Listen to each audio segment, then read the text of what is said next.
दोस्तों जय श्री राम। तो आपको क्या लगता है कि ये जो सीजेपी का प्रोटेस्ट था वो स्टूडेंट के लिए था?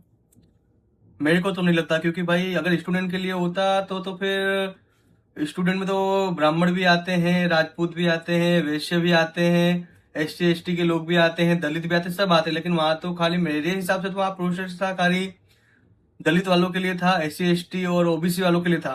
क्योंकि वहां पे तो ब्राह्मणवाद मुर्दाबाद के नारे लग रहे थे और राजपूत भगाओ, वैश्या भगाओ, इन लोग के भारत माता तेरे टुकड़े होंगे, एकदम नारे लग रहे थे।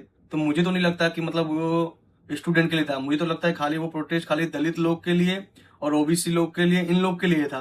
क्योंकि क्या ब्राह्मण के स्टूडेंट नहीं होते वहां? ब्राह्मण लोग के स्टूडेंट नहीं थे, ब्राह्मण के बच्चे नहीं थे, राजपूत के बच्चे नहीं थे, वैश्य के बच्चे नहीं थे, सब थे ना। लेकिन तो भी ब्राह्मणवाद मुर्दाबाद के लग रहे थे नारे।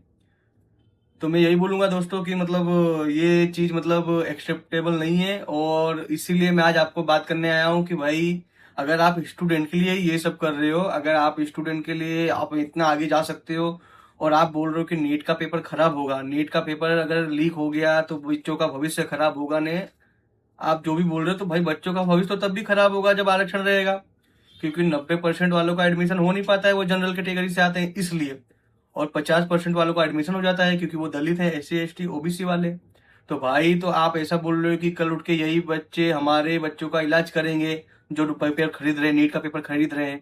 तो भाई अगर उनको पास उतनी काबिलियत नहीं है तो फिर 50% वाले के पास कितनी काबिलियत कहाँ से होगी? क्योंकि 90% वाले का एडमिशन नहीं हो रहा है, 50% वाले का एडमिशन हो रहा है। तो 50% वाले के पास ज्यादा काबिलियत है कि 90% वाले के पास ज्यादा काबिलियत है? तो मैं यही बोलूंगा कि दोस्तों आज से मेरा यही मोटिव है कि रिजर्वेशन खत्म करो, अबोलिश रिजर्वेशन।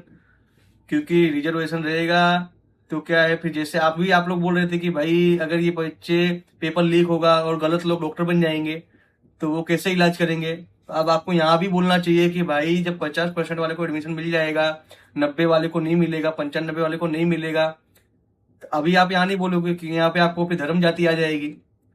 तो इसलिए मैं यही बोलूंगा कि आज से भाई रिजर्वेशन खत्म करो और सबको आगे आना चाहिए।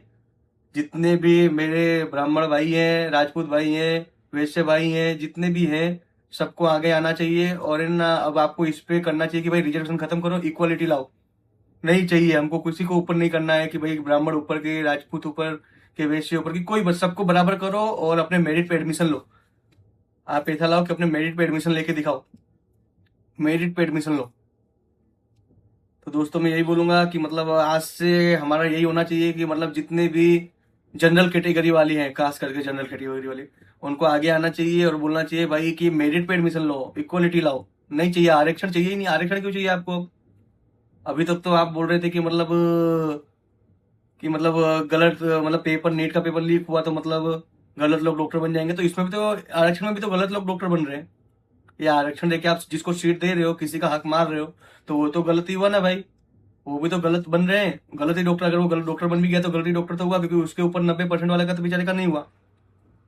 तो मैं यही बोलूंगा कि भाई आज से अपना एक ही मोटिव होना चाहिए जनरल कैटेगरी वालों का, और जितने भी लोग हैं जनरल के स्टूडेंट वाले, उनको ये बोलना चाहिए भाई खत्म करो, stop, stop reservation, that's it. जय श्री राम।